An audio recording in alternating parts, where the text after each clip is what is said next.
चलिए, तो कल हम लोग फंडामेंटल ड्यूटी कंप्लीट कर लिए थे ना। आगे बात करना है अब सेंट्रल गवर्नमेंट, है ना, केंद्र सरकार। ठीक है, सेंट्रल गवर्नमेंट क्या है, कैसे है, किस तरीके से है, ये देखना है। तो चलिए हेडिंग बनाएंगे केंद्र सरकार।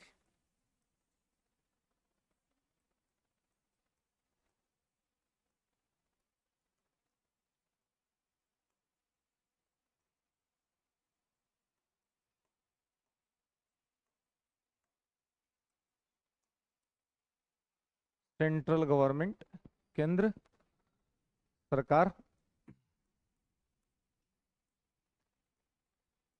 Part 5, article 52 to 151।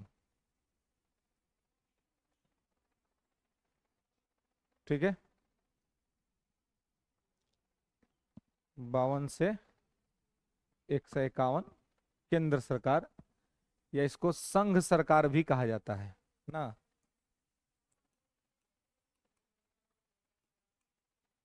संघ सरकार भी इसी को कहते हैं, यूनियन गवर्नमेंट,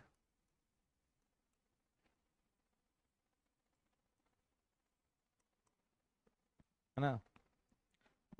तो संघ सरकार या केंद्र सरकार, ठीक है, तो वो इसी को बोलते हैं, किसको, भाग 5 को। ठीक है, तो अब देखिए यहां पर सरकार जो है केंद्र सरकार, तो देखिए अभी मतलब अभी तक आपने जितना भाग पढ़े हैं उसमें आपको ये सबसे बड़ा भाग लग रहा होगा, है ना, कि 52 से लेके 151 तक आर्टिकल है इसका, तो सबसे बड़ा है। तो इसमें आपको केंद्र सरकार, तो सरकार के कितने अंग होते हैं, 3 अंग होते हैं, कौन कौन से। हाँ, तो कार्यपालिका, विधायिका और न्यायपालिका। तो केंद्र सरकार हम लोग जब पढ़ेंगे तो केंद्र का तीनों पढ़ेंगे ना, केंद्र सरकार का तीनों हिस्सा, क्या क्या, केंद्र की कार्यपालिका यानी कि एग्जीक्यूटिव, केंद्र की कार्यपालिका,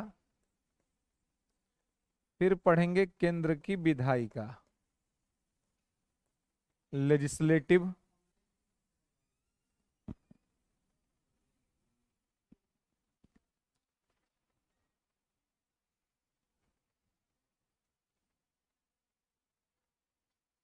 ये महतो जी के दलान बनीले रहता है सब इसको, क्लासवा के ना, महतो जी के दलान बुझता है सब, कि महतो जी के दलान है, अपना बड़बड़ाते जाओ बड़बड़ाते आओ।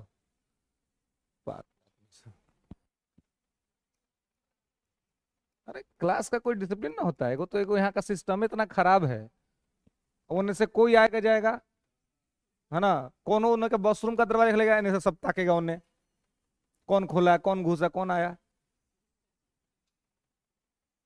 क्या कहिएगा, सिस्टम है सब खराब है। एकदम क्लोज रहना चाहिए, क्लासरूम से दूसरा किसी का कोई कनेक्टिविटी नहीं होना चाहिए। क्लासरूम में 2 आदमी का चीज है, टीचर और विद्यार्थी, बस बात खत्म। आजकल नया कल आजकल झंझट आ गया है, तो एगो टेक्निकल चाहिए, हाँ, बाकी तो कोई दूसरा का काम ही नहीं रहता है। नहीं, चलिए सिस्टम अगर ऐसा है तो कम से कम आदमी को सेल्फ डिसिप्लिन पालन करना चाहिए, आत्म अनुशासन। अगर सिस्टम गड़बड़ है तो आत्म अनुशासन आदमी को पता चाहिए, क्लास है तो हमको क्लास से कैसे आना है, क्लास से कैसे जाना है। बात कर रहे तो बात अपना उन्हें कंप्लीट करके आइए, अच्छा उन्हें जाके कंप्लीट कर लीजिए।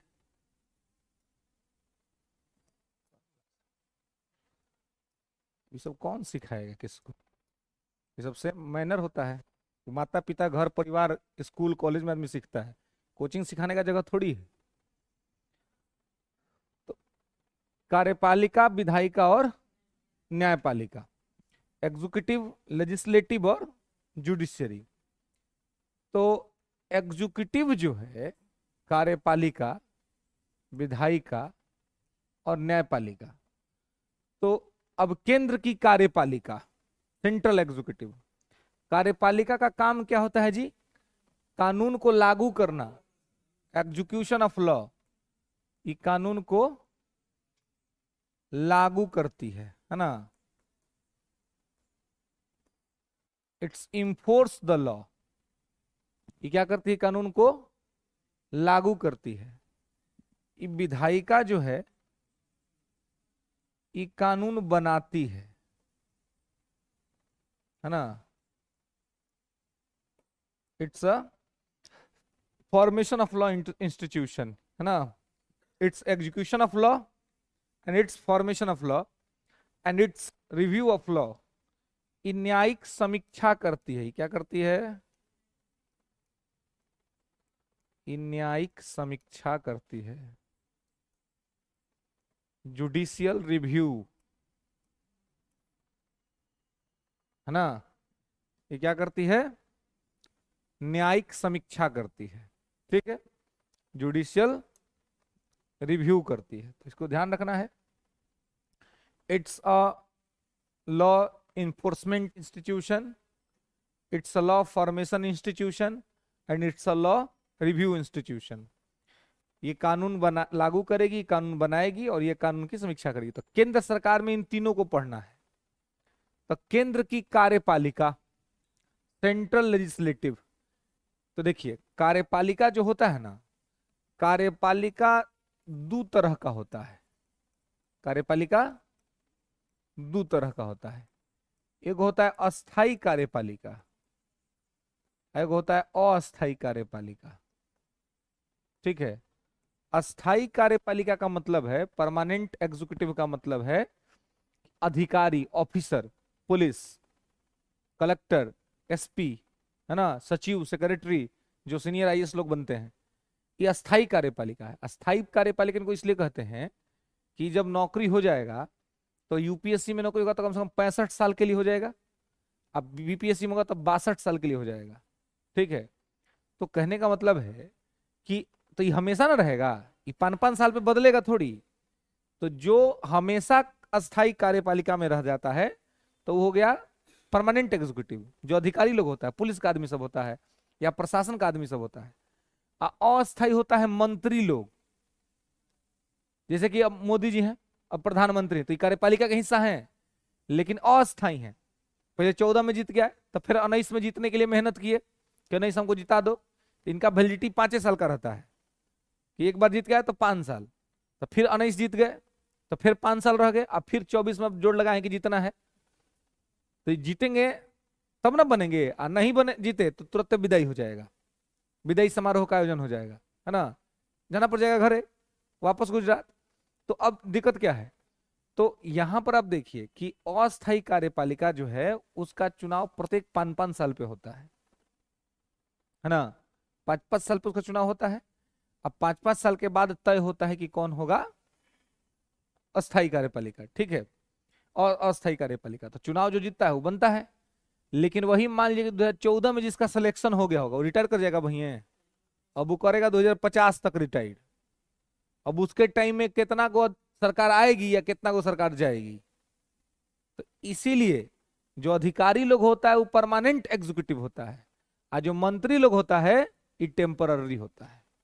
एक आध दो मंत्रियों परमानेंट जैसा रहते हैं, जैसे बिहार में नीतीश जी, ये परमानेंट जैसा है, ये हमेशा रहते हैं मुख्यमंत्री के पद पर, है ना। तो मान के चलिए नौकरिया है एक प्रकार का कि इनका जो है छूटता नहीं है, ठीक है। तो और अगर कभी फुर्क सब ही कर दिए तो 25 में इन्हीं को बना देगा सब। अगर अकेले किसी को बहुमत नहीं आया तो ये बन जाएंगे, क्योंकि दूसरा कौन बनेगा, है ना। दूसरा बनने वाला कोई फिगर है या नहीं है, ना उनके पास कोई फिगर है ना इनके पास, आई किसी को सपोर्ट कर भी नहीं करेंगे। ये थोड़ा ना किसी को कहेंगे तुम बन जाओ मुख्यमंत्री, ये नहीं कहेंगे, ये कहें कि जब तक है तब तक हम हैं, बाकी जब हम नहीं रहेंगे तब तुम लोग सोचना क्या करना है। तो इस स्थिति है। तो अस्थायी कार्यपालिका होता है मंत्री लोग, अस्थायी कार्यपालिका होता है सचिव लोग, सेक्रेटरी लोग। तो सचिव लोग ही जो प्रधानमंत्री का प्रधान सचिव, मुख्य सचिव, गृह सचिव, रक्षा सचिव, वित्त सचिव, ये सब क्या होता है, ये सब सीनियर आईएएस अफसर है। ऐसे ही मुख्यमंत्री का भी होता है मुख्य सचिव, है ना।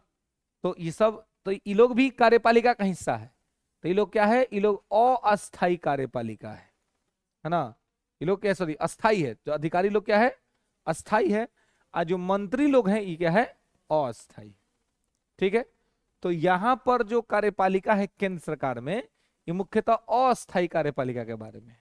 तो अगर आपसे पूछा जाए कि केंद्रीय कार्यपालिका के हिस्सा कौन कौन लोग हैं जो केंद्रीय कार्यपालिका में शामिल हैं, तो केंद्रीय कार्यपालिका में देखिए, लिख लीजिएगा, president, vice president, council of ministry, prime minister और AGI, attorney general of India, Bharat के राष्ट्रपति, उपराष्ट्रपति, मंत्रिपरिषद, प्रधानमंत्री और भारत के महान्यायवादी। ठीक है, राष्ट्रपति, उपराष्ट्रपति, प्रधानमंत्री, मंत्रिपरिषद और महान्यायवादी, ये लोग क्या हो गया? तो ये लोग हो गया भारत के अस्थायी कार्यपालिका। तो ये लोग का चर्चा यह केंद्र सरकार में मिलेगा, यहीं पे आपको पढ़ना होगा। तो ये लोग कहां पर? तो आर्टिकल 52 से लेकर के 78 तक, 52 से 78 तक में आपको केंद्रीय कार्यपालिका पढ़ना है। तो इसका मतलब 52 से 78 तक में किसके किसके बारे में आपको पढ़ना है?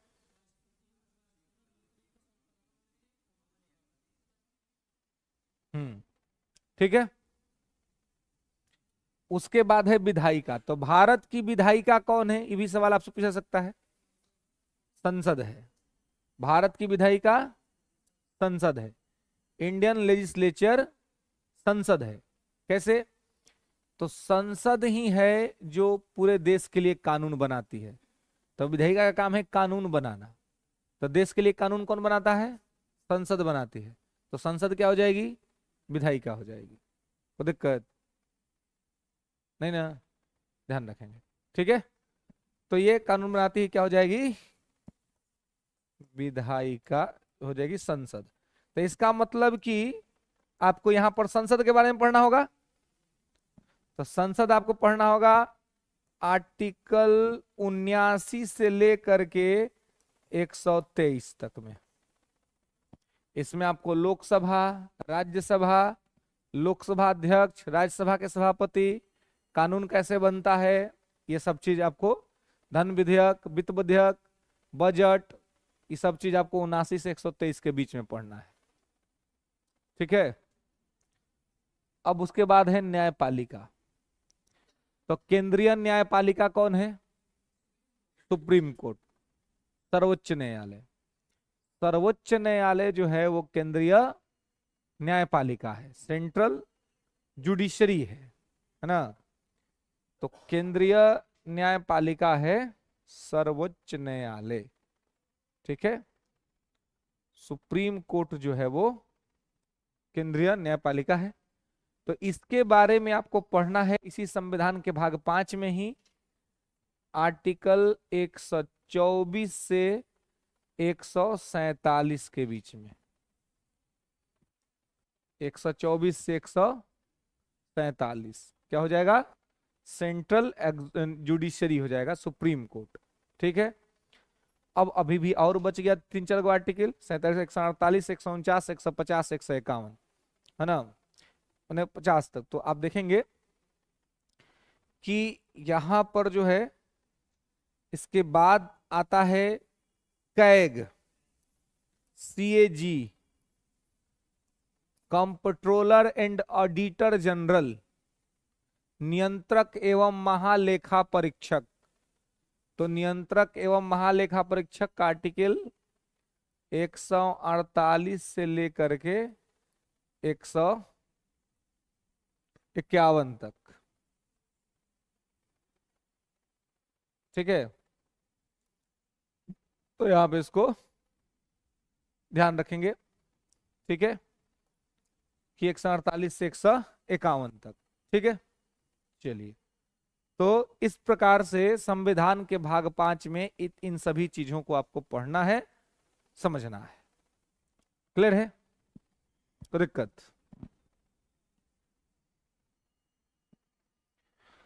यहां तक में कोई सुविधा नहीं कि क्या है? ठीक है, तो इसको जो है यहाँ पे आपको ध्यान रखना है, याद रखना है। तो इसमें अब सबसे पहले आपको क्या देखना है, केंद्रीय कार्यपालिका, सेंट्रल एग्जीक्यूटिव।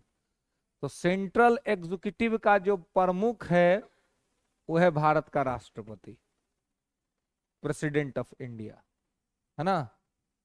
तो आइए हेडिंग बनाइए, कार्यपालिका, इसके अंतर्गत राष्ट्रपति, प्रेसिडेंट।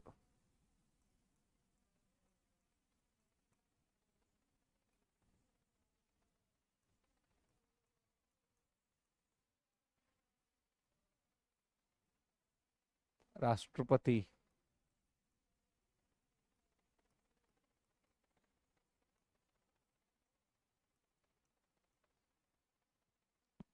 तो प्रेसिडेंट का चर्चा पार्ट 5 में ही है,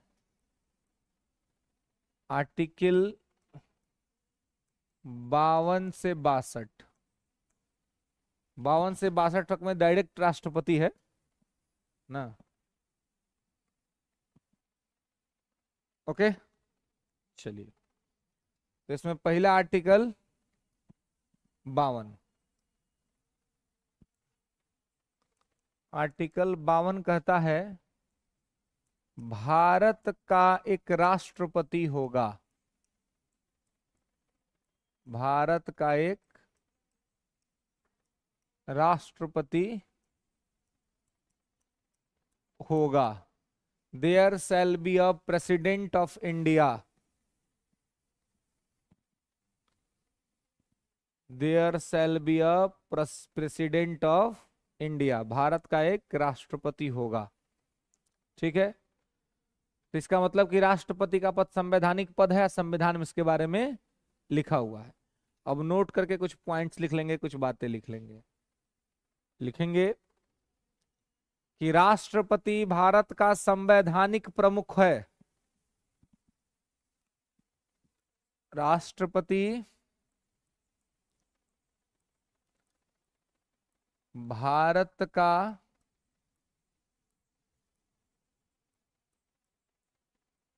संवैधानिक प्रमुख है,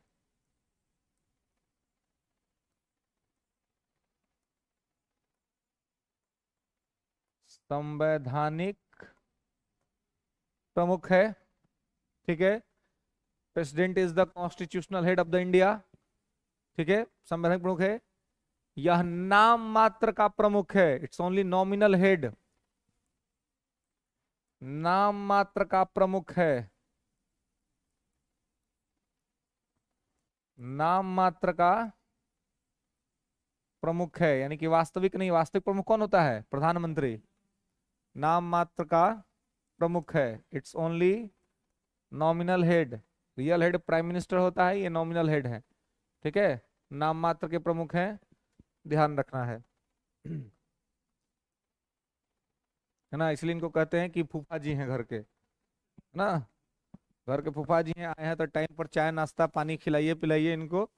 ठीक है, ये जो है सो, हाँ, मतलब सम्मान में कमी नहीं, लेकिन पावर इनके पास नहीं रहता है ना। पावर वा इनके पास नहीं रहता है। कोनो सलाह देंगे ना तो कोनो मन में नहीं करेगा। कोई सलाह कहेंगे ना कि ये काम कर लो तो ना मानेगा, और ना इनका बात को ज्यादा ही करेगा। इसलिए बेचारे भी कुछ बोलते बोलते ज्यादा नहीं है। लेकिन अब घर में तो आप लोग तो देखते होंगे फूफा जी लोग का क्या स्थिति रहता है, नहीं देखते, है ना। है तो बहुत डायरेक्शन बहुत देते हैं, हाँ, बहुत डायरेक्शन बहुत देते हैं, लेकिन उनको डायरेक्शन को मानता नहीं है ना, दिक्कत है। डायरेक्शन खूब देंगे लेकिन कोनो मानेगा नहीं बतिया, है ना। आ, आ, एगो होते हैं वो है जीजा जी, पैसा मांगते पैसा, है, हाँ, ले लेंगे देंगे नहीं, है ना। ये लोग लेने वाला होता है, वो चाहे फूफा हो चाहे जीजा हो, ये सब लेने वाला आदमी रहता है, देने वाला नहीं रहता है। बहन आपकी भले दे देगी आपको कुछ, बहन जो होगी ना वो दे देगी भले कुछ, लेकिन वो जीजा जो है ना, उसको मालूम चल गया कि अपना भाई को कुछ दी है, उपाय कर देगा, नहीं कर देगा कि अरे हम लोग को लेने वाला ना है, दे कैसे दिया। हाँ, देते हैं, हाँ जी, शादी हो गया है का जी? हाँ, हो गया है तुम्हारा? तो वो बोल रहा है सब कि इसको इसको गाड़ी मिला है। हाँ हाँ, जीजा जी दिए हैं? फिर तब कोई कोई हो सकता है भाई, बढ़िया भी हो सकता है ना? हाँ, नहीं मजबूरी क्या होगा, कुछ कुछ लोग होता है, मतलब सब लोग उसने थोड़े है, सब लोग वैसे ही थोड़ी है ना? कोई कोई आदमी होता है कि भाई चलो, है ना? तो लेकिन जनरली ये लोग जो है सब परेशानी करने वाले प्रजाति में आता है ना? ये जो स्पेसिस स्पेसिस जो है, ये परेशानी करता है ना? घर में को दूसरा शादी भइल है, अब पहला का कौन जीजा आइल है घर में तो खिसियाइल रहेगा, कहेला भाई। तो हमारा बियाह में ना, हमको तय हुआ था कि हमको सिकड़ी देगा, सब नहीं दिया है, और नहीं देगा तो हम बारात नहीं जाएंगे। अल्ले, अब उसको दीजिए भाई, अब नयका जो आ रहा है उसको तो देवे करिए, ये पुरनको को दीजिए, है ना? तो ये लोग बहुत उत्पात मचाता है, जब जीजा जी के पोस्ट पे रहता है ना, खूब उत्पात मचाता है, लोग बर्दाश्त करता है। तो यही लोग ना प्रमोशन करके फूफा जी बनता है, यही लोग का प्रमोशनल पोस्ट है ना? जैसे घर में दो तीन को छोटा छोटा बुतरू सब होगा, अब वो फूफा करना शुरू कर देगा। अब जैसे जैसे बचवा बड़ा होगा सब, वैसे वैसे जीजा जी का पावर खत्म होता चल जाएगा। अब वह जब बड़ा हो जाएगा तब कहें कहा फूफा आइए बैठिए, बैठा देगा, सब पानियों की जल्दी नहीं पूछेगा, है ना? अब वो बाद फूफा 50 को शिकायत बतियाएंगे वो सबके, है ना? लेकिन उसको उससे कोई मतलब नहीं है, तो वह आप जो किए हैं सो भुगत रहे हैं। तो सामान्य तौर पे प्रमोशनल पोस्ट होता है, तो राष्ट्रपति का पद हमारे लोग के यहाँ ऐसा ही है कि माने दिखने में बहुत सब सही है, लेकिन पावर नहीं है, इसीलिए कहते हैं नाम मात्र का प्रमुख, इट्स ओनली नॉमिनल हेड। ठीक है, इसके बाद यह भारत का प्रथम नागरिक होता है, यह भारत का प्रथम नागरिक होता है, फर्स्ट सिटीजन ऑफ इंडिया। यह भारत का प्रथम नागरिक होता है, ठीक है, फर्स्ट सिटीजन ऑफ इंडिया। तो भारत का क्या हो जाएगा? प्रथम नागरिक। ठीक है, दूसरा ये, तो यह भारत का प्रथम नागरिक होता है, नाम मात्र का प्रमुख होता है, राष्ट्रपति भारत का संवैधानिक प्रमुख होता है। नेक्स्ट, यह तीनों सेनाओं का सर्वोच्च सेनापति होता है, सेनाओं का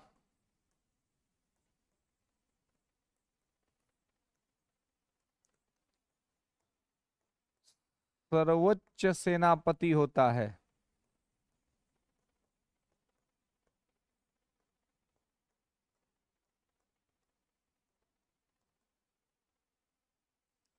सेनाओं का सर्वोच्च सेनापति होता है। भारत का औपचारिक प्रमुख होता है, ऑफिशियल।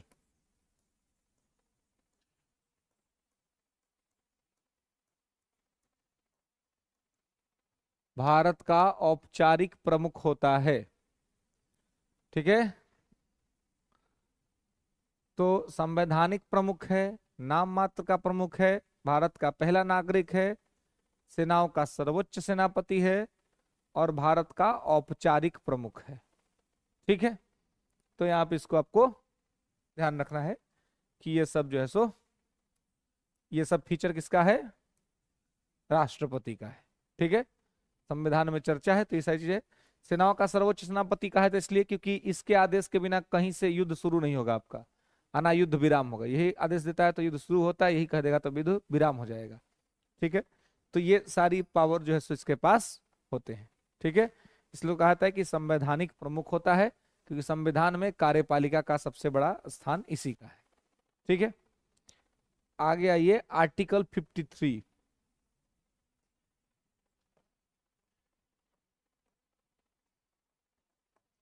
आर्टिकल 53 कहता है कि राष्ट्रपति संघीय कार्यपालिका का प्रमुख होगा। राष्ट्रपति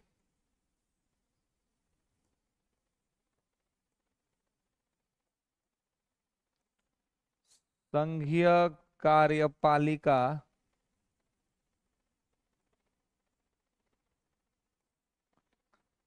का प्रमुख होगा।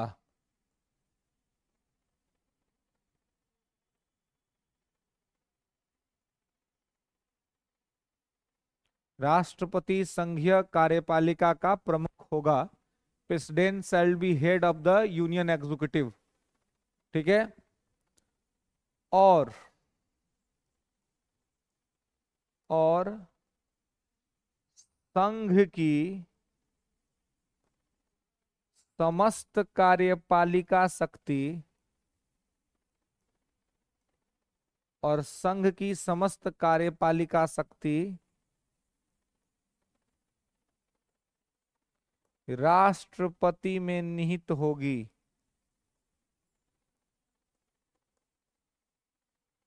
राष्ट्रपति में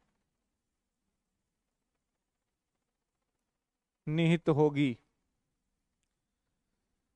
ठीक है। And all the executive power of the union vested in president. ठीक है। और संघ की समस्त कार्यपालिका शक्ति राष्ट्रपति में निहित होगी। क्लियर है। तो समस्त कार्यपालिका शक्ति राष्ट्रपति में निहित होगी मतलब ये है कि देखिए, केंद्र के स्तर पर यदि कोई भी काम होगा, केंद्र की सरकार यदि कोई भी आदेश निकालेगी, केंद्र की सरकार यदि कुछ भी कहेगी, कुछ भी करेगी, तो उस पर मुहर होगा भारत के राष्ट्रपति का। समझ रहे? भारत के राष्ट्रपति के सहमति के बिना कोई भी काम नहीं होगा ना। तो राष्ट्रपति इस देश की कार्यपालिका का प्रमुख होगा। तो कार्यपालिका मतलब कानून को लागू करना। तो कोई भी कानून या कोई भी आदेश अगर लागू होगा तो किसके मर्जी से लागू होगा? राष्ट्रपति के मर्जी से लागू होगा। अब इसमें फिर आपको लगेगा कि जब आगे वहां पे कह दिए कि नाम मात्र का प्रमुख, तो यहाँ कैसे कह रहे हैं कि राष्ट्रपति की मर्जी से? तो लिखा हुआ है राष्ट्रपति की मर्जी से, लेकिन पिछवा से मर्जी रहता है प्रधानमंत्री का, है ना। पीछे से प्रधानमंत्री जो कहता है वह राष्ट्रपति को करना पड़ता है। ये दिक्कत है।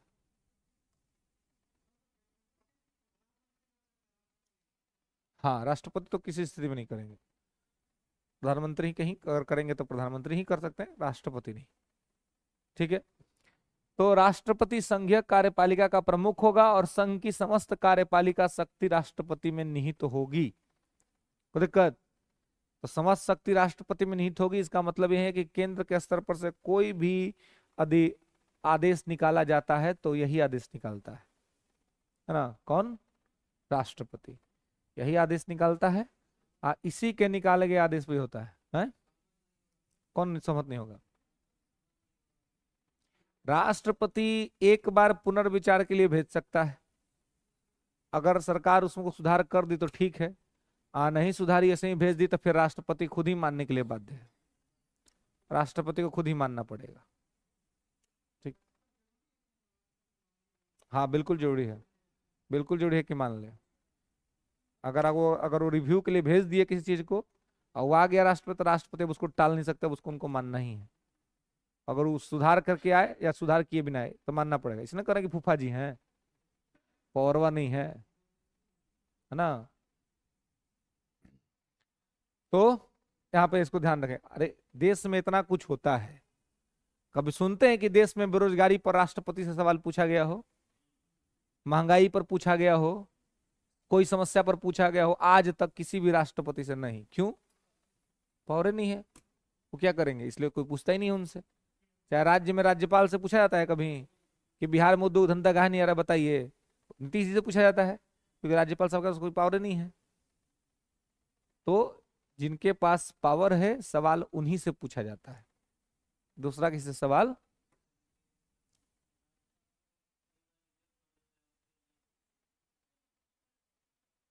क्या चीज के लिए राज्यपाल रिजेक्ट कर दिया है? हम्म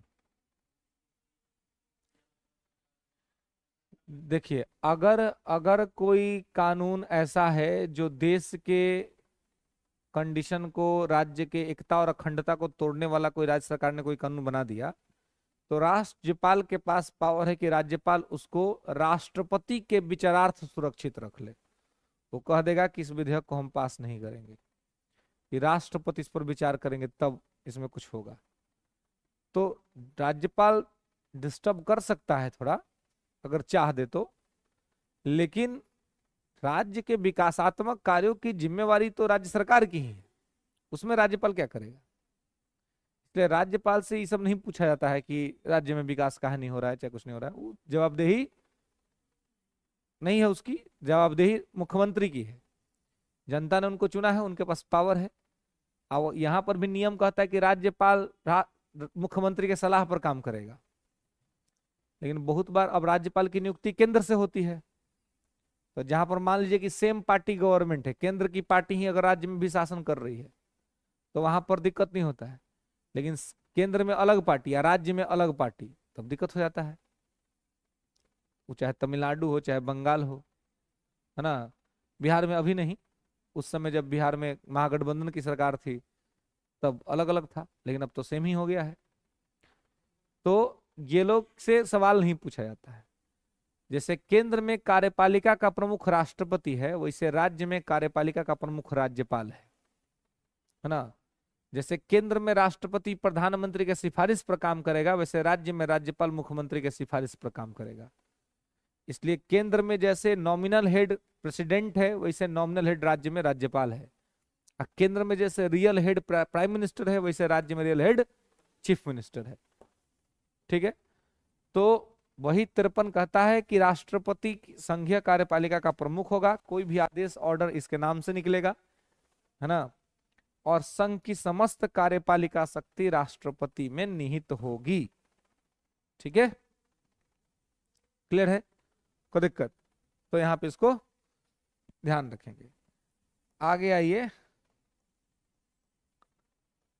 आर्टिकल 54 अनुच्छेद 54। अनुच्छेद 54 क्या कहता है, तो लिखेंगे राष्ट्रपति का निर्वाचक मंडल, electoral college of the president,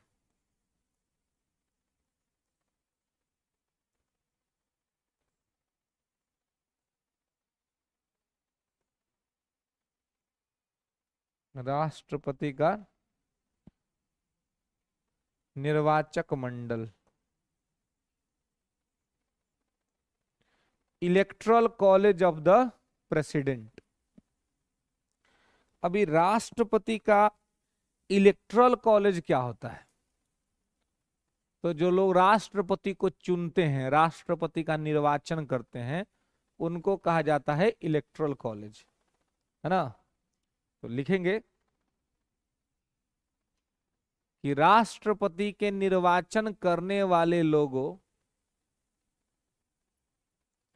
करने वाले सदस्यों, लिखेंगे राष्ट्रपति का निर्वाचन करने वाले सदस्यों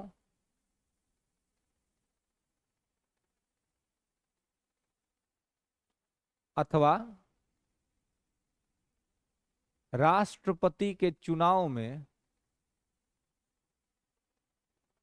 वोट करने वाले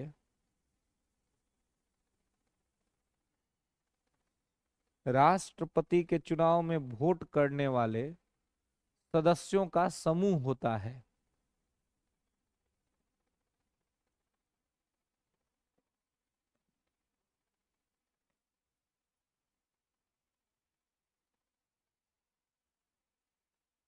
समूह होता है मतलब समझ रहे हैं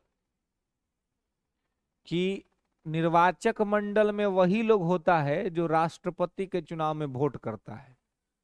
मतलब जिसके पास राष्ट्रपति के चुनाव में वोट करने की योग्यता होगी वही इसमें होगा, जिसको नहीं होगी वो नहीं होगा। समझ रहे? तो राष्ट्रपति के चुनाव में वोट कौन करता है? हाँ। हम्म। हम्म। हम्म।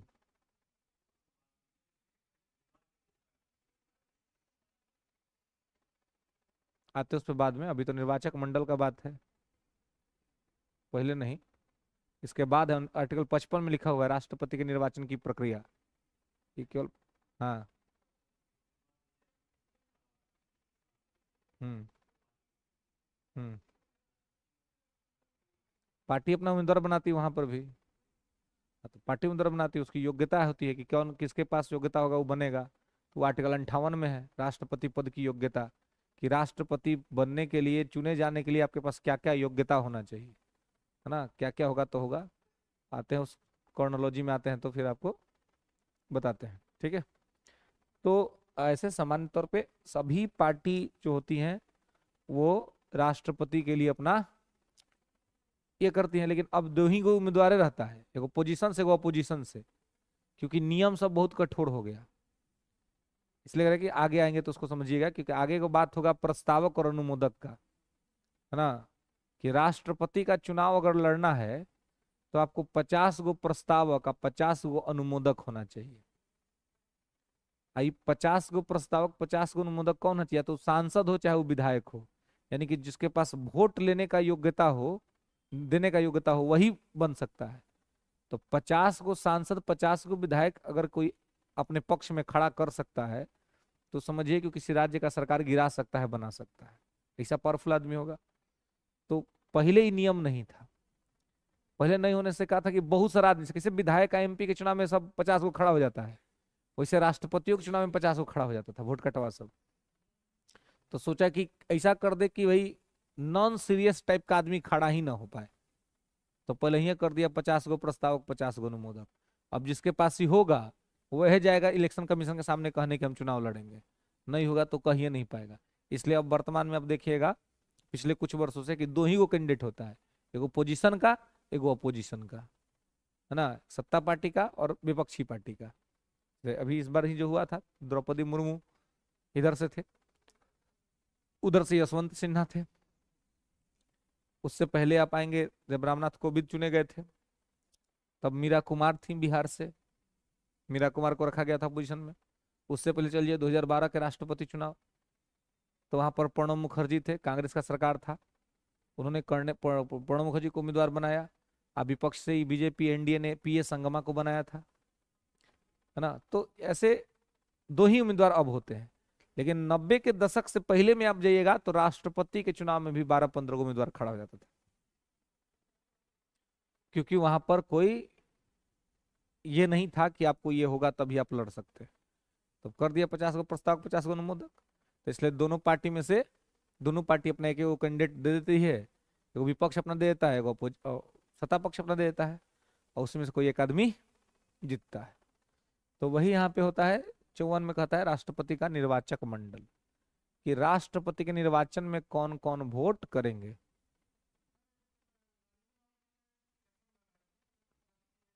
हम्म। पहले फर्स्ट टाइम में नहीं, सेकेंड टाइम में, पहला बार तो निर्विरोध चुने गए थे, सेकेंड टाइम में।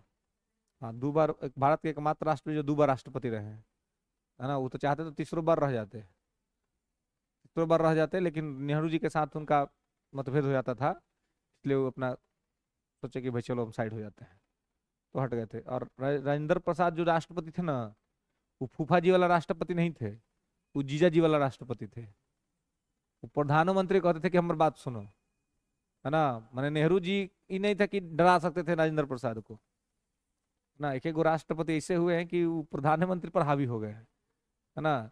तो राजेंद्र प्रसाद वैसे थे, उनका बनता नहीं था नेहरू जी से। नेहरू जी कुछ कहते थे, राजेंद्र प्रसाद कुछ कहते थे। तो उस समय संविधान में व्यवस्था भी नहीं था कि राष्ट्रपति के पास दोबारा जाएगा तो राष्ट्रपति मानने के लिए बाध्य है, ऐसा लिखा ही नहीं था। ये तो इंदिरा गांधी ने ठीक कर दी संविधान को।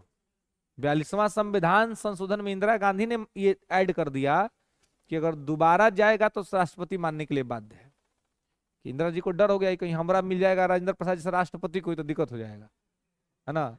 इसलिए हम संविधान को ठीक कर देते हैं, कि संविधान में कहते हैं कि नहीं, राष्ट्रपति को एकदम जो है सो हमारा बात सुनना है। राजेंद्र प्रसाद सुनवे नहीं करते थे, वो देखते थे, खुद रीड करते थे, खुद पढ़ते थे, बहुत पढ़े लिखे आदमी थे।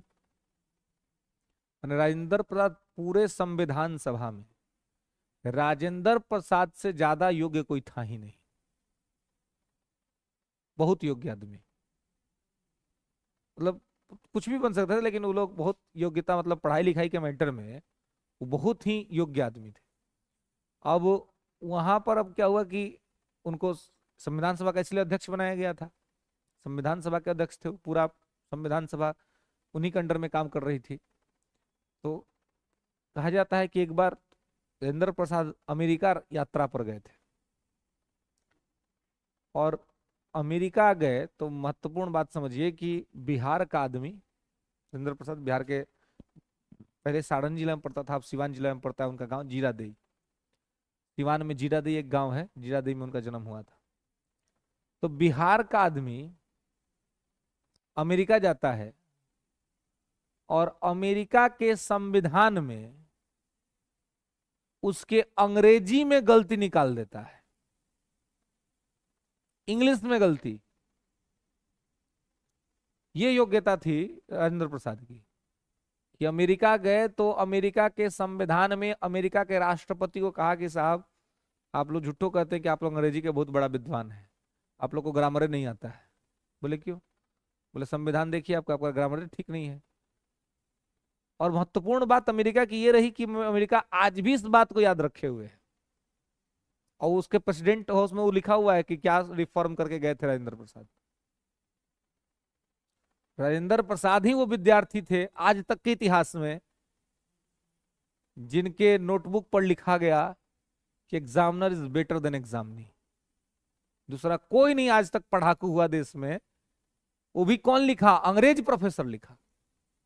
माने इंडियन लिखता तो लगता है कि चलो भाई बढ़ा चढ़ा के पेश कर रहा है, अंग्रेज उसको लिखना पड़ा examiner is better than examinee. परीक्षार्थी परीक्षक से ज्यादा अच्छा है। ये थी राजेंद्र प्रसाद की क्वालिटी। ऐसा एक कॉपी भारत के इतिहास में दूसरा किसी का नहीं है जिस पर उसका परीक्षक चेक करने वाला ये बात लिख जाए। ये थी राजेंद्र प्रसाद की योग्यता। तो वो अब बात सुनेंगे किसी की? इतना योग्य आदमी जो है वो बात सुनेगा किसी का? अब कुछ है कहीं का लाट साहब हैं, वो नहीं सुनते थे। तो 2 टर्म रहे, पहला टर्म निर्विरोध चुने गए थे, दूसरा टाइम चुनाव हुआ था, लेकिन तीसरा टर्म भी वो खेल लेते। लेकिन जो बहुत समझदार आदमी होता है वो जब देखता है कि भाई अगर हमारा मान लीजिए कि मिसमैच हो रहा है, आइडियोलॉजी मैच नहीं करे, तो खुद ही अलग हो जाता है। लड़ाई झगड़ा सामान्य तौर पर बेवकूफ लोग करते हैं। दुश्मन आप हमेशा देखिएगा कमजोर ही लोग के होते हैं, है ना। दुश्मनी जो होता है कमजोरे लोग का होता है। बहुत जो ताकतवर आदमी होता है ना, उसका कोई दुश्मन होवे नहीं करता है। क्यों नहीं होगा? क्योंकि पता है कि उससे दुश्मनी करके कहीं बिगाड़ लेंगे उसका, है कि नहीं। तो दुश्मनी सामान्य तौर पे छोटे छोटे लोगों में होती है, ठीक है। बड़े लोगों में प्रतिद्वंदिता होती है। बड़े लोग एक दूसरे के प्रतिद्वंदी होते हैं, दुश्मन नहीं होते हैं। और उनकी वो प्रतिद्वंदिता उनको एक दूसरे से आगे बढ़ने के लिए उनको मोटिवेट करती है। छोटा छोटा आदमी सब क्या करे, हम तोरा देख लेबो, हम तोरा मार देबो। ये छोटा छोटा आदमी की ये सब एकदम संकीर्ण सोच। बड़ा आदमी कोई बात नहीं, हम इससे कुछ बेहतर करेंगे, ये जो कर रहा है इससे और बेहतर करेंगे। तो प्रतिद्वंदिता करता है, प्रतिद्वंदिता करके आगे निकलने की कोशिश करता है ना। दुश्मनी करने से आदमी पीछे जाता है, आगे कोई नहीं बढ़ता है। क्योंकि जितना देर आप अपने दुश्मन के बारे में सोचिएगा उतना देर आप निगेटिव रहिएगा, उतना आपका पॉजिटिव एनर्जी आपका खराब होगा। आप स्वयं के बारे में सोचिएगा, स्वयं को अच्छा करने के बारे में सोचिएगा तो अच्छा बन जाइएगा। आप अच्छा बन जाइएगा तो वैसे ही मैटर खत्म हो गया। हवाई जहाज जो है, हवाई जहाज कहाँ उड़ता है जी? आकाश में। आकाश में तो उड़बे करता है समताप मंडल में, स्ट्रेटोस्फीयर में। समताप मंडल कहाँ है? क्षोभ मंडल के ऊपर, है ना। तो हम लोग जी ये गतिविधि सब हो रहा है, सब क्षोभ मंडल में हो रहा है, ट्रोपोस्फेयर में, है ना। मौसम संबंधी सारी घटनाएं क्षोभ मंडल में होती है। बारिश होगा, कुहासा होगा, बादल होगा, जिसमें मोदी जी कहते हैं कि रडार में नहीं पकड़ाएगा, है ना। तो ये सब क्षोभ मंडल में होता है। लेकिन जो हवाई जहाज जो होता है ना, ये जब इसको खाली उड़ने में दिक्कत है, लैंड करने में दिक्कत है। एक बार अगर उड़ गया तो ये बारिश, धूलकण, कुहासा, बादल इसका कुछ नहीं बिगाड़ता है। कारण कि जब उड़ता है तो ये सीधे चल जाता है समताप मंडल में, क्षोभ मंडल छोड़ देता है। आज समताप मंडल एकदम साफ है, वहां पर ना बादल है, ना वहां धूलकण है, ना वहां किसी प्रकार का कोई चीज है। तो इसका मतलब समझ रहे हैं, अगर आपके जीवन में समस्याएं हैं तो समस्या में उलझना नहीं है, समस्या से ऊपर चल जाना है। समस्या खुद ही छोटी हो जाएगी। ये सिखलाता है प्लेन हमें कि ट्रोपोस्फेयर में उड़ते रहिएगा तो बार बार बारिश डराएगा कि बरस जाएंगे, है ना, बादल डराएगा कि अंधेरा कर देंगे, तो तुम डराओ हमरा, हम थोड़ा से ऊपर चल जाएंगे। तो व्यक्ति के जीवन में भी ऐसे ही होना चाहिए कि अगर कोई दुश्मन है आपका, वो आपको कुछ कह रहा है, तो उसे उलझने से अच्छा है कि आप कहिए कि ठीक है, तुमको जो करना है करो, हम अपने आप ही को ही इतना योग्य बना लेंगे कि तुमसे ऊपर चल जाएंगे। और जब तुमसे ऊपर चल जाएंगे तो सबसे पहले माला पहनाने तुम ही आओगे, क्या कि तब तो डर न रहेगा मंदिर में, तब उपाय कर देगा। ऐसे लड़के आप उसका माथा फोड़ दिए, वो आपका माथा फोड़ दिया, तो कोई डर होगा? कोई नहीं। अपने आप को ऐसा मत बनाइए कि कोई आप पर हमला करे, अपने आप को ऐसा बनाइए कि हमला करने से पहले 5,000 बार सोचे। तो कब होगा? वो झगड़ा करने से थोड़ी होगा, अपने आप को काबिल बनाने से होगा, कि अपने आप को पढ़ लिख करके इतना ओहदा पर पहुंचा दिए कि कोई पहुंच ही नहीं पाएगा, बराबरी नहीं कर पाएगा, है ना, वो स्थिति है। तो यहां पर जो निर्वाचक मंडल होता है, इलेक्ट्रल कॉलेज होता है राष्ट्रपति का, वही लोग राष्ट्रपति के चुनाव में वोट करते हैं। तो इलेक्ट्रल कॉलेज में शामिल होता कौन कौन है? तो इलेक्ट्रल कॉलेज में शामिल होता है संसद के निर्वाचित सदस्य, संसद के निर्वाचित सदस्य, ठीक है, elected member of the parliament, है ना। तो संसद के निर्वाचित सदस्य, तो संसद में लोकसभा और राज्यसभा दोनों होता है, तो दोनों के इलेक्टेड मेंबर, दोनों के इलेक्टेड मेंबर जिनका कि चुनाव हुआ है, दोनों के इलेक्टेड मेंबर, तो संसद के निर्वाचित सदस्य। इसके बाद राज्य विधानसभाओं के निर्वाचित सदस्य, राज्य विधानसभाओं के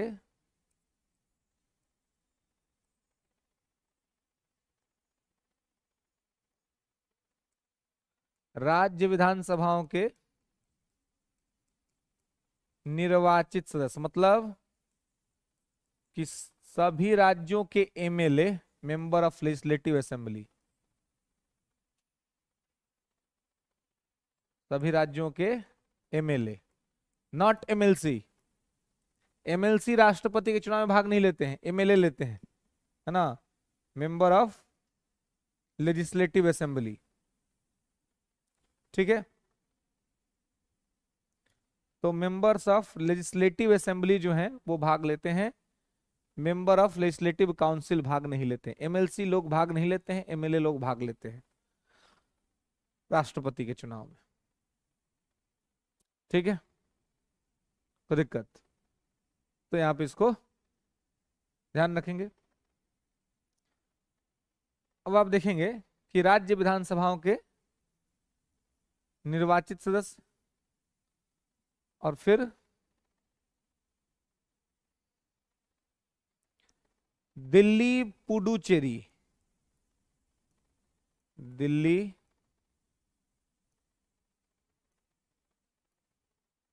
पुडुचेरी केंद्र शासित प्रदेश के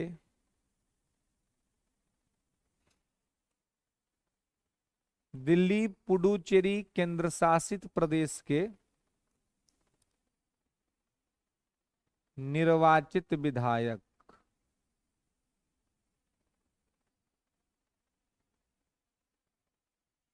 निर्वाचित विधायक, ठीक है। दिल्ली पुडुचेरी, तो दिल्ली पुडुचेरी केंद्र शासित प्रदेश है, लेकिन यहां पर चुनाव होता है तो यहाँ विधायक होते हैं। अब एक और बना है कश्मीर, तो कश्मीर में भी सरकार कहती है कि चुनाव हम कराएंगे, लेकिन अभी तक कराई नहीं है। अगर कश्मीर में भी चुनाव हो गया तो कश्मीर में भी विधायक होंगे, तो वह विधायक भी राष्ट्रपति के चुनाव में वोट करेंगे। अभी हुआ नहीं है तो इसलिए उसके बारे में कुछ भी इंफॉर्मेशन नहीं है। दिल्ली पुडुचेरी केंद्र शासित प्रदेश है, लेकिन फिर भी इनके यहाँ मुख्यमंत्री होता है दिल्ली के केजरीवाल। देख रहे उत्पात मचीले है ना, तो दिल्ली के ये केजरीवाल है, फिर आपका पुडुचेरी है। तो ये दोनों ही जगह पर सरकारें चलती हैं, केंद्र शासित प्रदेश होने के बावजूद यहाँ चुनाव होता है, और फिर जैसो यहाँ का भी एमएलए लोग भाग लेता है। ध्यान नहीं कि राष्ट्रपति के चुनाव में वही लोग भाग लेता है जिसका चुनाव हुआ है, जो मनोनीत होता है वो लोग भाग नहीं लेता है। तो ये सब लोग राष्ट्रपति के चुनाव में वोट करता है, यही लोग हैं निर्वाचक मंडल के हिस्से। क्लियर है? तो अगर पूछे कि राष्ट्रपति को कौन कौन वोट करता है तो यही सब लोग का नाम लेना है ना। या ये पूछा जाए कि राष्ट्रपति के निर्वाचक मंडल में कौन होता है तो यही सब लोग का नाम लेना है। कोई दिक्कत, कोई समस्या नहीं ना? तो इसको है मनोनीत जिनका कि चुनाव नहीं होता है, बिना चुने हुए जिनको नियुक्त कर दिया जाए, है ना। राज्यसभा में 12 लोग का मनोनयन होता है, शिक्षा के, कला के क्षेत्र से, साहित्य के क्षेत्र से, समाज सेवा के क्षेत्र से जो प्रसिद्ध लोग हैं, बिना चुनाव के ही उनको बनाया जा सकता है। ठीक है, प्रधानमंत्री जो 12 गोलों का नाम लिख के भेज देंगे, राष्ट्रपति उसको मनोनीत कर देंगे। तो जिन बिना चुनाव कराए ही जो संसद का सदस्य बन जाए उसको कहते हैं मनोनयन। और जो चुनाव होके बनता है, वो चाहे राज्यसभा हो चाहे लोकसभा, चुनाव होके बनता है, वो होता है निर्वाचित। ठीक है, क्लियर है? तो यहां पर इसको ध्यान रखना है। कोई दिक्कत? आगे आइए, आर्टिकल 55 अनुच्छेद 55, अनुच्छेद 55, राष्ट्रपति के निर्वाचन का तरीका। क्या अभी राज्यसभा पढ़ा रहे हैं? अभी क्या पढ़ा रहे हैं? राज्यसभा कहाँ पढ़ेंगे? 79 से 123 में राज्यसभा का आर्टिकल है, आर्टिकल 80, राज्यसभा का संरचना। अभी कौन नंबर आर्टिकल पे है? 55 में। जब राज्यसभा आएंगे तो हम बताएंगे कैसे होता है। राज्य के विधायक लोग उनका चुनाव करते हैं। ठीक है, हाँ, तो कहाँ मन भाग लेगा? राज्यसभा के सदस्यों का चुनाव संबंधित राज्य के विधायक करते हैं। जैसे कि बिहार से राज्यसभा कौन जाएगा, इसका चुनाव बिहार के विधानसभा में होगा, और बिहार के विधायक जो है वो वोट करते हैं। ठीक है, हर राज्य में, जैसे बिहार से लोकसभा में 16 गो सीट है, राज्यसभा में सॉरी, तो 16 सीट है, तो इस पर जब चुनाव होगा तो बिहार के विधायक वोट करेंगे। यूपी से राज्यसभा कौन जाएगा, ये यूपी के विधायक तय करेंगे। इसलिए राज्य में जिसकी सरकार होती है, राज्यसभा में भी उसका बहुमत रहता है। चलिए आगे 55, राष्ट्रपति के निर्वाचन का तरीका। राष्ट्रपति का निर्वाचन कैसे होता है? तो लिखेंगे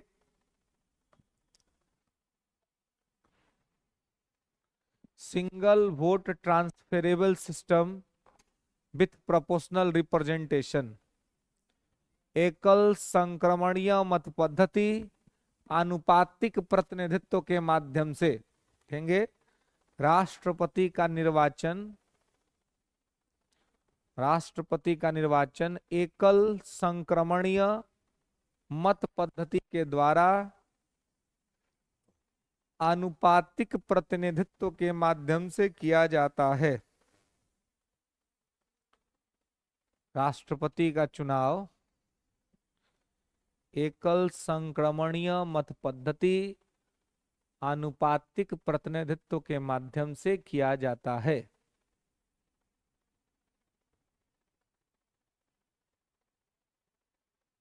ठीक है,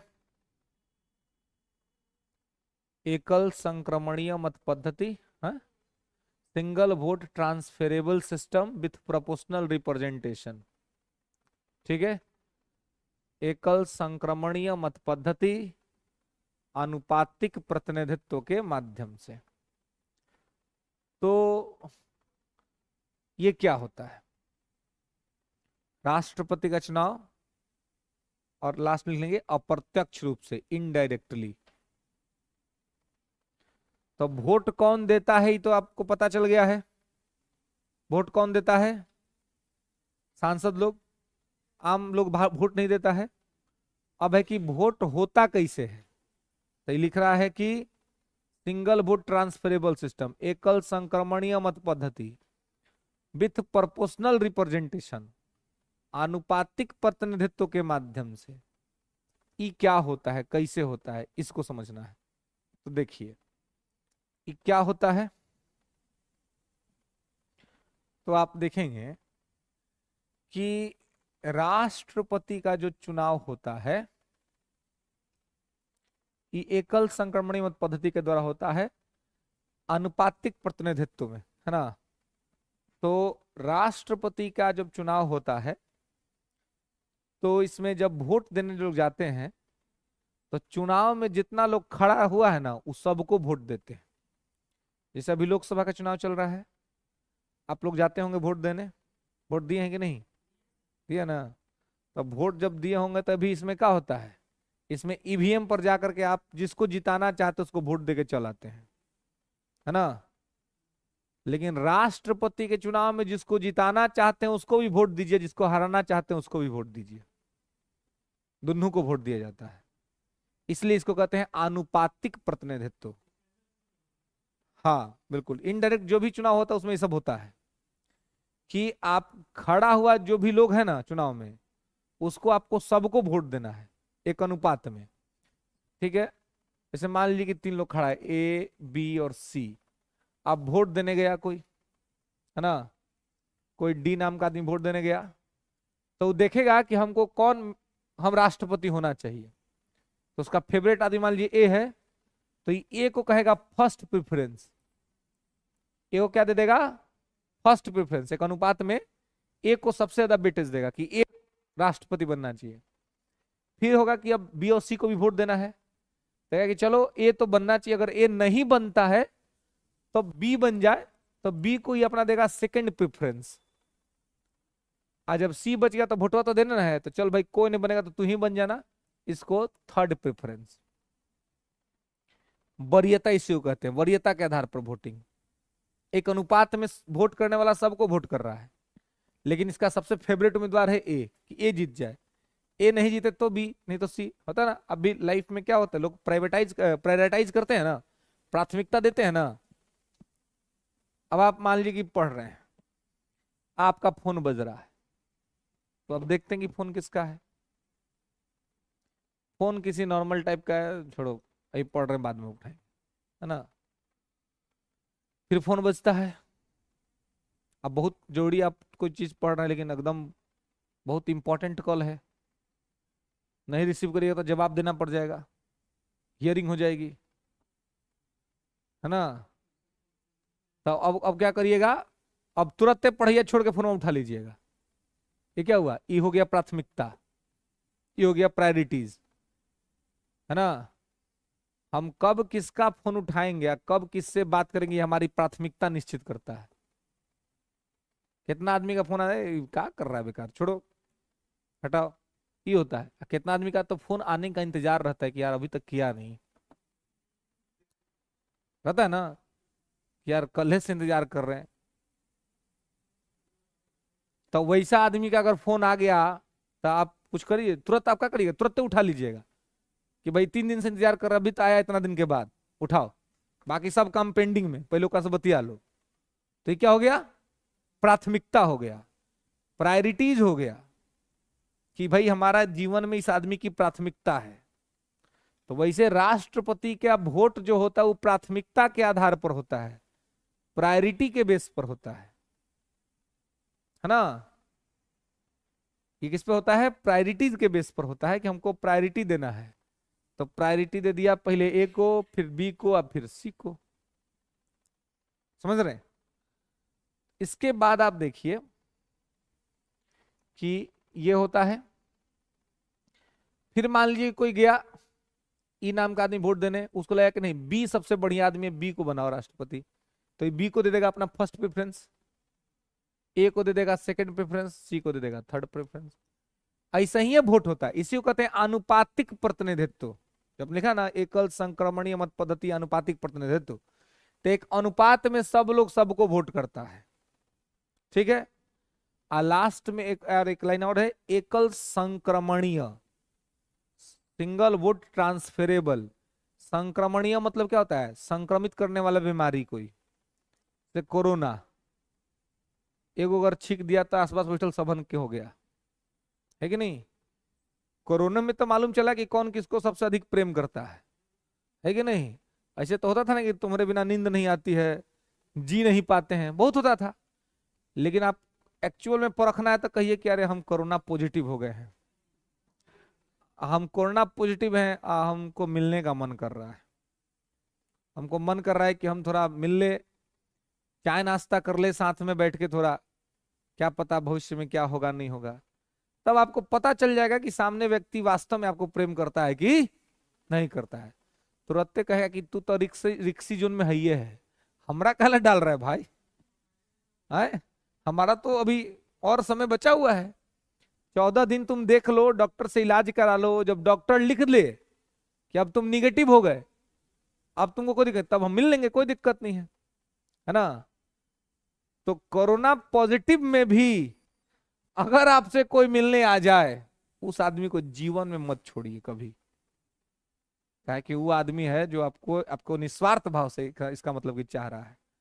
अगर कोनो है जो कहता है कि देखो तुमको कोरोना हो गया है, समझो बात को, मैंने विज्ञान पढ़ाने लगे, आपको साइंस पढ़ाने लगे कि समझो, अभी नहीं, 14 दिन कम से कम हम लोग ये करते हैं। 14 दिन के बाद डॉक्टर से दिखाना, डॉक्टर अगर निगेटिव लिख देना तो 15वां दिन बड़का बढ़िया पार्टी करेंगे। तो वैसे आदमी को कि सुन, अब कल से हमारा फोन नहीं है ना, अब तुम्हारा हम जो है सो अब ब्लॉक करते हैं भाई, अब नहीं, क्योंकि समर्पित आदमी ना चाहिए जी, समर्पित आदमी है तो कोई दिक्कत नहीं है ना। तो सब कहता है बहुत कि हम प्रेम करते हैं, प्रेम में है आप, अब प्रेम में स्थिति क्या ऊंची होता है, स्वार्थ, है ना, कि भाई हमको क्या चाहिए, स्वार्थता चाहिए। और स्वार्थता के चक्कर में क्या हो जाता है कि सारा चीज जो है सो गड़बड़ा जाता है ना। तो इसलिए जो है सो यहाँ पे बहुत ही है कि भाई, तो यहां पर संक्रमणीय में क्या होता है, स्वार्थता वाला चीज होता है। क्या होता है कि एक आदमी को हुआ और दूसरा को भी हो जाएगा, माने कि एक आदमी के खाता का वोट दूसरा आदमी के खाता में चल जाएगा। तो कोरोना में है ना होता था, एक आदमी को हुआ, वो अगर छींक दिया चाहे खांस दिया तो वायरस निकला उसके अंदर में से, दूसरों को हो जाएगा। तो राष्ट्रपति के चुनाव में एक आदमी का दिया हुआ वोट दूसरा आदमी के वोट में ऑटोमेटिकली चल जाता है, इसी को कहते हैं एकल संक्रमणीय। संक्रमणीय मतलब कि एक दूसरे में चल जाना, ठीक है। तब संक्रमित होगा कब, माने कब फैलेगा,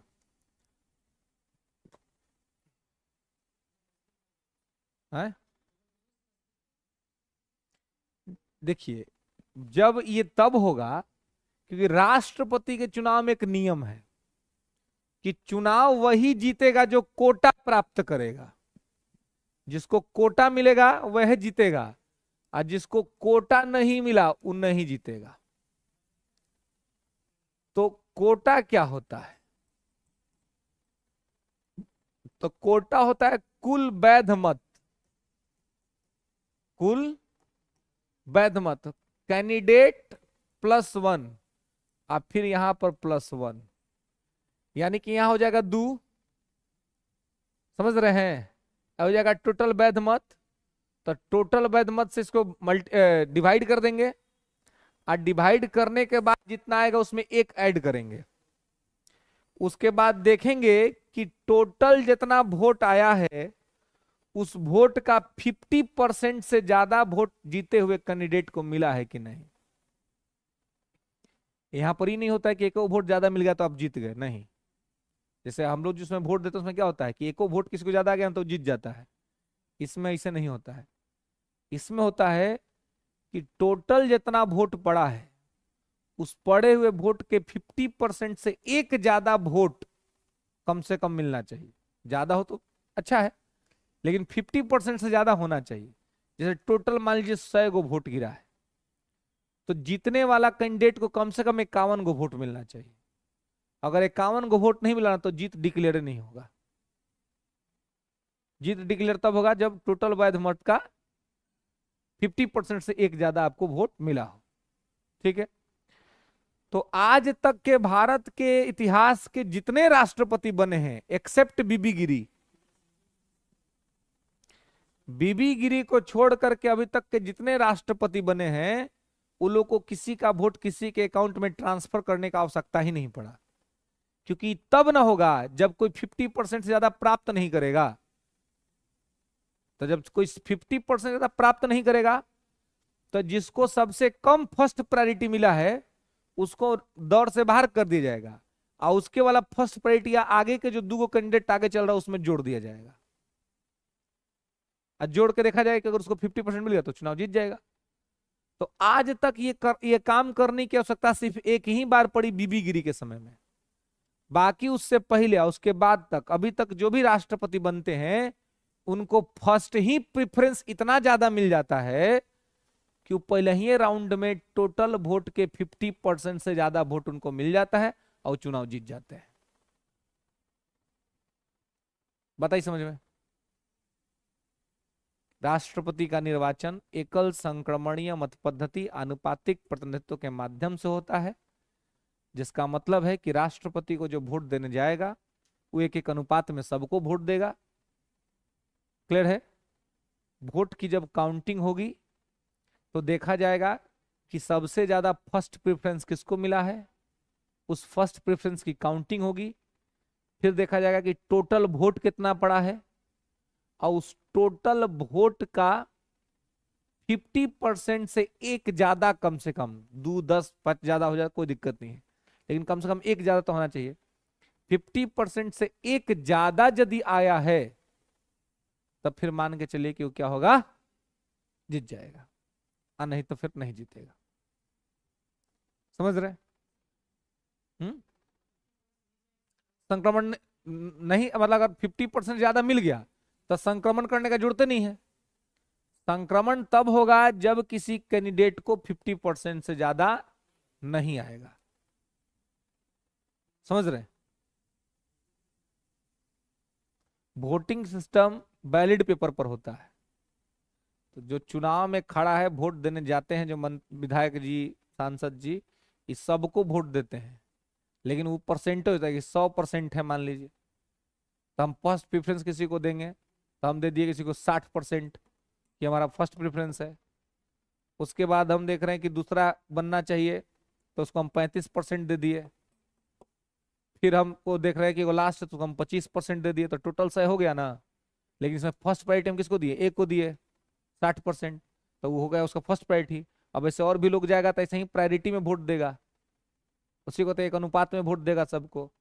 अब वही बाद में जब काउंटिंग देखा जाएगा कि सबसे ज्यादा एक अनुपात में वोट किसको मिला है तो उसका काउंटिंग हो जाएगा। टोटल वोट का भी काउंटिंग होगा कि चाहे वो जिसको जो जो भी दिया हो, लेकिन टोटल वोट कितना पड़ा है। तो टोटल वोट जो होगा, वैलिड वोट, उसका 50% से एक ज्यादा मिला है कि नहीं जीतने वाले कैंडिडेट को। अगर मिल गया है तो वो जीता हुआ डिक्लेयर कर दिया जाएगा। अगर नहीं मिला है तब फिर देखा जाएगा कि सबसे कम फर्स्ट प्रेफरेंस किसको मिला है। तो जिसको सबसे कम मिला है उसको राउंड से बाहर कर दिया जाएगा, और उसका फर्स्ट प्रेफरेंस का आधा आधा कर दिया जाएगा। हाँ, उसी का आधा आधा करके आगे जो कैंडिडेट चल रहे हैं दोनों में जोड़ दिया जाएगा। आज जोड़ करके देखा जाए कि अब 50% ज्यादा हो रहा है कि नहीं हो रहा है। अगर हो गया तो जीत जाएगा, और नहीं हुआ तो चुनाव रद्द हो जाएगा, अब फिर से चुनाव कराया जाएगा। क्योंकि राष्ट्रपति के चुनाव में जरूरी है कि जीतने वाला आदमी टोटल वोट का 50% से ज्यादा वोट उसको मिले। यह राष्ट्रपति के चुनाव में जरूरी है।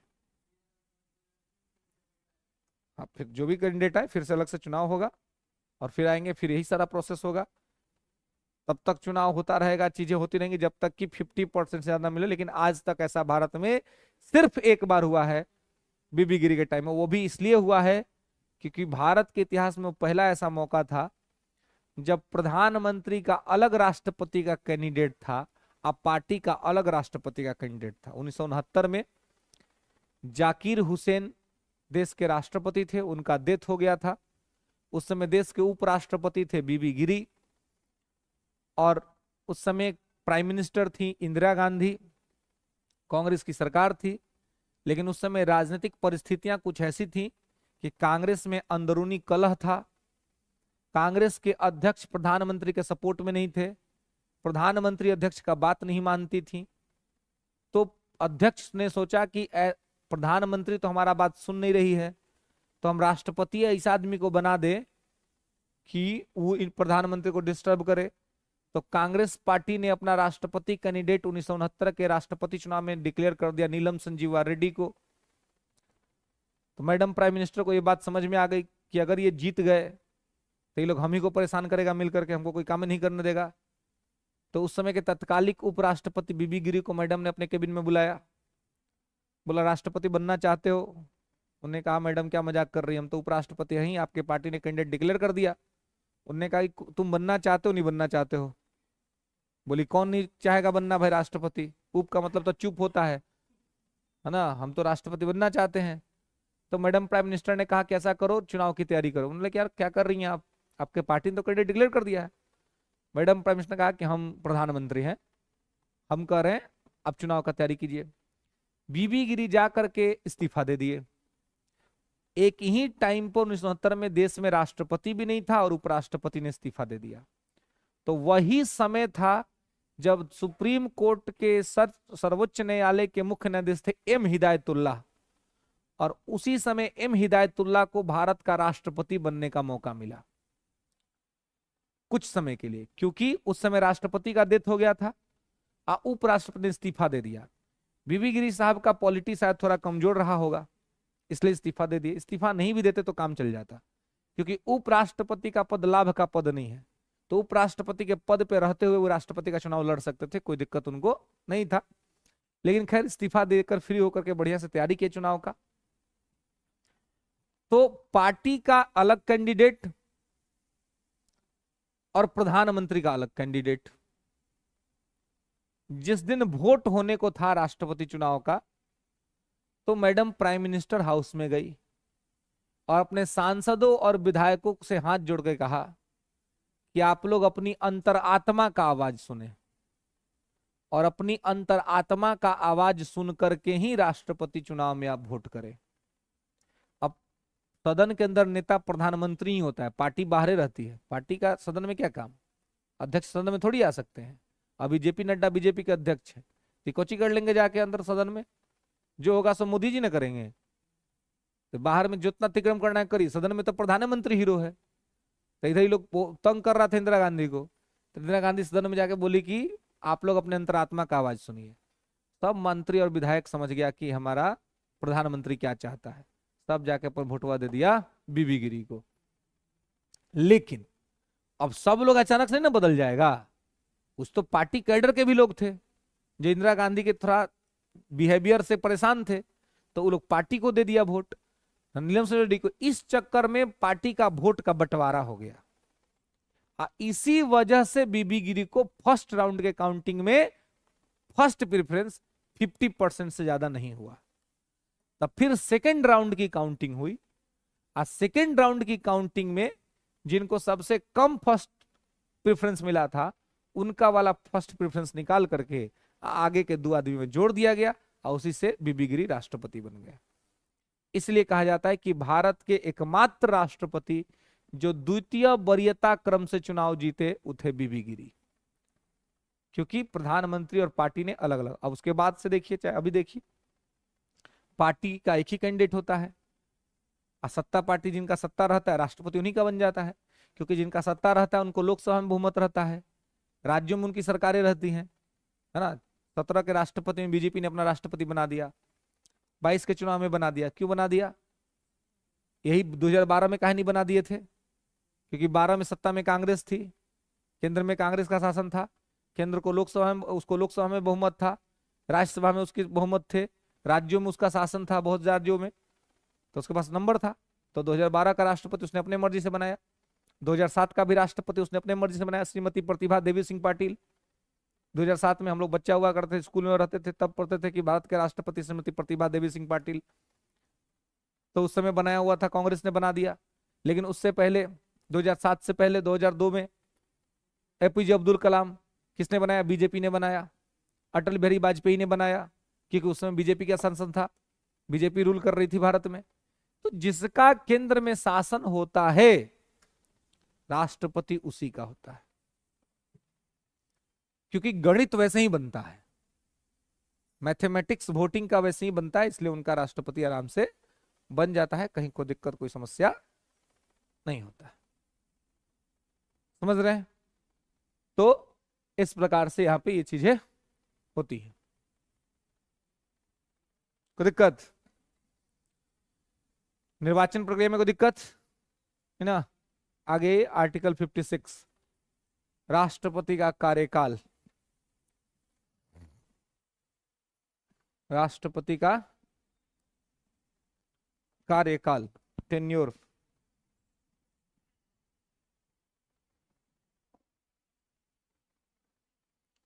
तो राष्ट्रपति का कार्यकाल क्या होता है?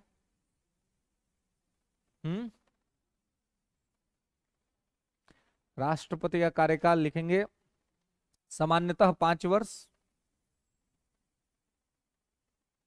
शपथ लेने के दिन से काउंटिंग होता है।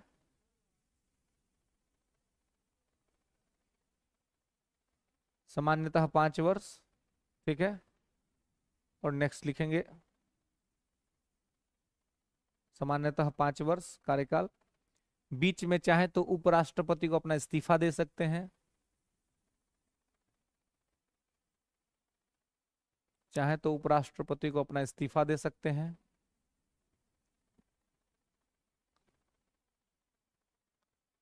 अथवा संसद के द्वारा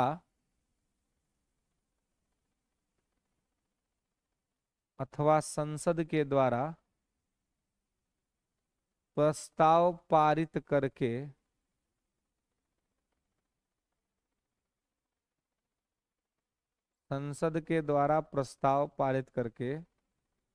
हटाया भी जा सकता है, महाभियोग लगा के।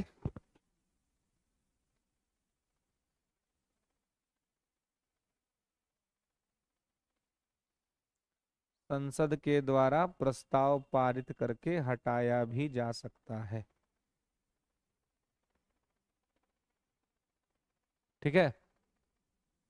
कोई दिक्कत?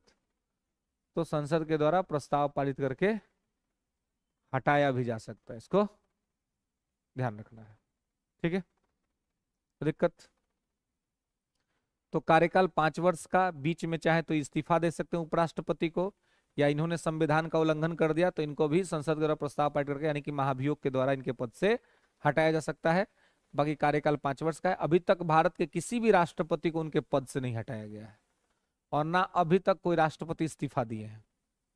बस पद पर 2 गो राष्ट्रपति का देहांत हो गया है, जाकिर हुसैन और फखरुद्दीन अली अहमद, 2 राष्ट्रपति जिनका कि पद पर निधन हुआ है, डॉक्टर जाकिर हुसैन और फखरुद्दीन अली अहमद।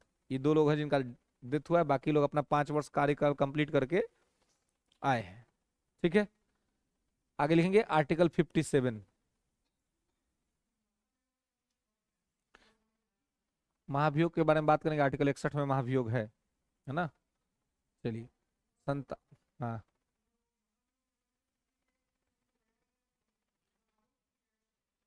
कि आरोप भी नहीं लगा है किसी पर, ना आरोप लगा ना किसी पर लगा है। भारत के किसी भी राष्ट्रपति पर ना आरोप लगा है और ना महाभियोग लगा है, किसी भी राष्ट्रपति पर नहीं। 57 लिखेंगे, राष्ट्रपति का पुनर्निर्वाचन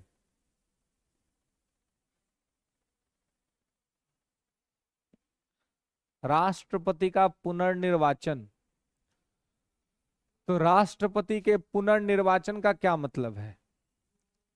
राष्ट्रपति के पुनर्निर्वाचन का मतलब है कि एक व्यक्ति कितना भी बार भारत में राष्ट्रपति का चुनाव लड़ सकता है, आज जीत सकता है, जीत के बन सकता है ना। बस उसको जीतना चाहिए केवल। जैसे कि अमेरिका में एगो नियम है कि एक आदमी 2 बार से ज्यादा राष्ट्रपति नहीं बन सकता। 2 बार अगर आप बन गए तो आपको खुद रिटायर हो जाना है। अब देखिए हम लोग यहाँ मोदी जी 2 बार तो प्रधानमंत्री रह गए, 10 साल रह गए ना। अमेरिका में अगर रहते ना तो इस चुनाव नहीं लड़ते, जबकि वहां 5 साल का नहीं हुआ तो 4 साल का रहता है, 8 साल। बराक ओबामा 2 बार रहे, 8 साल हो गया, मैटर खत्म। 8 साल के बाद अब नहीं। मैंने 2 बार अगर आप राष्ट्रपति बन गए अमेरिका में तो तीसरा बार आप चुनाव नहीं लड़िएगा। ये उसके यहाँ का नियम है। हम लोग क्या है कि जीवन पर्यंत, है ना, जीवन पर्यंत, जब तक मर न जाइए तब तक रहिए आराम से, कोई दिक्कत नहीं है। अब नेहरू जी कहाँ छोड़ दिए अपने से? अपने से छोड़ देना चाहिए था, हो गया तो छोड़ दीजिए। इंदिरा जी हो गया तो छोड़ दीजिए। ये लोग लंबा लंबा समय, अब मोदी जी यह रिकॉर्ड तोड़ने के फिर में है, यह चाहते हैं, और कोई ज्यादा ये नहीं है। अरे 10 साल तो रह लिए ना जी, 10 साल भारत जिस देश का प्रधानमंत्री अपने बाद बहुत बड़ा बात है। लेकिन ये चाहते हैं कि उस इतिहास में मेरा भी नाम दर्ज हो जाए।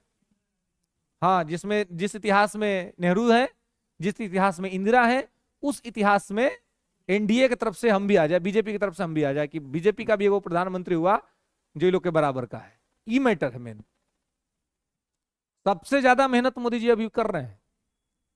इतना जो रैली किए हैं आज, इतना वो रोड शो किए हैं, इतना रोड शो ना वो 14 में किए थे ना 19 में किए थे।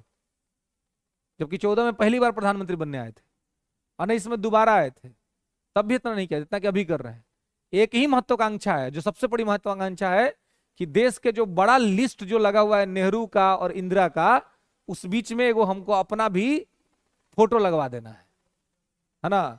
कि भाई देखिए, खाली कांग्रेसी नहीं, बीजेपी में भी एक ऐसा नेता हुआ था भारत में जो 3 बार लगातार प्रधानमंत्री बना, और अपने बल पे बना, और बहुमत के साथ बना, है ना। ये रिकॉर्ड बनाना चाहते हैं, और कोई बात नहीं है। और 400 मांगने का थोड़ा ना, इस संविधान बदल देंगे चाहे कुछ कर देंगे।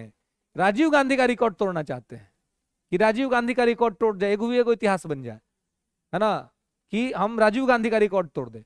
अन्यथा अगर बात है संविधान बदलने की, तो बहुमत तो इनके पास अभी भी था। ऐसा थोड़ी था कि इनके पास बहुमत नहीं है। 2/3 से ज्यादा बहुमत इनके पास अभी भी था। ये चाहते तो अभी भी संशोधन कर सकते थे, जो मन सो कर सकते थे। क्योंकि 350 से ज्यादा का जो सांसद है वो इनके अपने ग्रुप के थे। आज सारा अलायंस का जोड़ दीजिएगा, लगभग 36 गो पार्टी है एनडीए में, है ना। अब इसमें का जो है, इस सब का सीट जोड़ दीजिएगा आप, तो 370 के अप्रोक्स में खुदे पहुंच जाता है। ये सब तो 30 को ना ज्यादा मांग रहे हैं, कहां ज्यादा मांग रहे हैं, ऑलरेडी तो उतना थे, 30 को ज्यादा और मांग रहे हैं। तो ऐसा नहीं है कि इनके पास नंबर नहीं है संशोधन करने का, चाहते तो कर ही देते। इन मेन टारगेट है, 2-3 गो रिकॉर्ड है जो कि टूटा नहीं है अभी तक, तो रिकॉर्डवा तोड़ने का इनका परिश्रम कर रहे हैं कि रिकॉर्ड तोड़ दे। तो राजीव गांधी को जो सीटवा मिला था ना, उनके काम पर नहीं मिला था, उनकी माता के मरने के वजह से लोगों ने उनको दे दिया था, है ना। कि ई था कोई काम वाम उतना, क्योंकि 1985 का चुनाव था, 84 में तो प्रधानमंत्री बनबे किए थे उनके माता के मरने के बाद। काम का अगर बात करिएगा तो 85 के बाद का जो चुनाव था वो राजीव गांधी के काम पर चुनाव हुआ। लेकिन स्थिति देख लीजिए, सरकारों नहीं बना पाए। और उस समय सरकार बना, यही कौन कौन सब जोड़ जाड़ गांठ करके किसी गठबंधन बनता है, वैसे ही गठबंधन बना था। और उसी गठबंधन में एगो नेता बने थे बीपी सिंह, विश्वनाथ प्रताप सिंह। तो विश्वनाथ प्रताप सिंह जो है सो वहां पर बने थे, और उनको जो है सो अधिकार दिया गया था, है ना। तो इसलिए यहाँ पे जो है सो इनका मेन पर्पस है कि हमको रिकॉर्ड तोड़ देना है, और कोई ज्यादा नहीं। तो आर्टिकल 57 कहता है कि एक व्यक्ति जो है वो भारत में जितना भी बार चुनाव जीतेगा उतना बार बन सकता है, यानी कि 2 बार से ज्यादा राष्ट्रपति बन सकता है। ठीक है, बस उसको चुनाव लड़ना है और जीतना है। जीत जाएगा तो 3 बार, 4 बार, 5 बार, 10 बार, जितना बार है उतना बार। जैसे सांसद कैसे लोग बनता है, वैसे राष्ट्रपति भी बन सकते हैं। तो राष्ट्रपति बनने के लिए आपको टर्म निश्चित नहीं है कि 2 बार 3 बार के बाद आप नहीं बनिएगा, जीवन पर्यंत आप बन सकते हैं, बशर्ते कि आपको चुनाव जीतना चाहिए। ठीक है, इसको ध्यान रखिएगा। नेक्स्ट लिखेंगे आर्टिकल 58। राष्ट्रपति पद की योग्यता। ठीक है, और राष्ट्रपति पद की क्या योग्यता है, कैसे इसको देखेंगे नेक्स्ट क्लास में। ठीक है, यहां तक इससे कोई कंफ्यूजन, कोई समस्या नहीं ना? चलिए मिलते हैं फिर नेक्स्ट क्लास में।